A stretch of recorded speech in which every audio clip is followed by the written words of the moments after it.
লোক নিয়ে কি হবো যদি ছবি তৈরি না তোলা যায়? আপনার মোবাইল নাম ছবি তুলে দিব। এই না তোমার তো আমার লোক নাই। কি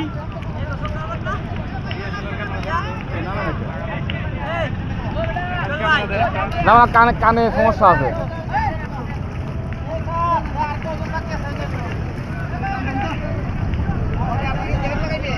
আপনার ক্যামেরা কই ছবি তুলে দিব লোকালে তো